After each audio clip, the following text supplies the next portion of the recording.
71st national film award 2023 இன்னைக்கு வந்து அறிவிக்கப்பட்டிருக்கு. அதுல முக்கியமான அவார்ட்ஸ் யார் வந்து வின் பண்ணிருக்கிறா அப்படின்றதா இந்த வீடியோல சொல்ல போறேன். அதுல ஃபர்ஸ்ட் வந்து பாத்தீங்கன்னா 12th ஃபெயில் அப்படின்ற ஒரு படம் தான் பெஸ்ட் ஃபியூச்சர் பிலிம் அப்படின்ற ஒரு அவார்டை வந்து வின் பண்ணிருக்கு. அதுக்கப்புறம் வந்து பாத்தீங்கன்னா நான் ஃபியூச்சர் பிலிமுக்குள்ள வந்து பாத்தீங்கன்னா ஃபேன் அப்படின்ற ஒரு படம் வந்து வின் பண்ணிருக்கு. பெஸ்ட் டாக்குமெண்ட்ரி பிலிமா வந்து பாத்தீங்கன்னா காட் வெல்ச்சர் அண்ட் ஹியூமன் அப்படின்ற ஒரு படம் வந்து வின் பண்ணிருக்கு. இப்ப ஆக்டர்ல யாரு பெஸ்ட் ஆக்டர் அப்படின்னா ஷாருக் கான், விக்ராந்த் மேசி. ஷாருக் கான் வந்து பாத்தீங்கன்னா ஜவான் படத்துக்காகவும், விக்ராந்த் மேசி வந்து பாத்தீங்கன்னா 12th ஃபெயில் படத்துக்காகவும் வின் பண்ணிருக்காங்க.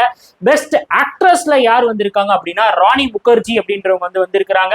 எந்த படத்திற்காக அப்படின்னா மிஸ்டர் சாட்டர்ஜி வர்சஸ் நார்வே அப்படின்ற ஒரு படத்துக்காக.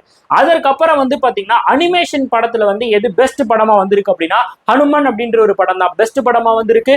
அதுவே ஷார்ட் பிலிம்ல எது வந்து பெஸ்ட் படமா வந்திருக்கு அப்படின்னு பாத்தீங்கன்னா கித் த ஸ்கார்வேஜ் அப்படின்ற ஒரு படம் தான் பெஸ்ட் பிலிமா வந்திருக்கு. இந்த அவார்டை அறிவிச்சது யார் அப்படின்னு பாத்தீங்கன்னா நம்மளுடைய ஐடி மினிஸ்டர் தான், அதாவது இன்ஃபர்மேஷன் அண்ட் போட்காஸ்டிங் மினிஸ்டர் தான் இருக்கிறாரு. நீங்க எல்லாருமே கமெண்ட் பாக்ஸ்ல நம்ம இந்தியாவோட இன்ஃபர்மேஷன் அண்ட் போட்காஸ்டிங் மினிஸ்டர் வந்து யார் அப்படின்றத கமெண்ட் பண்ணுங்க. இந்த வீடியோ நிறைய பேருக்கு ஷேர் பண்ணி இன்ஃபர்மேஷனை பரப்பி விடுங்க. தேங்க்யூ.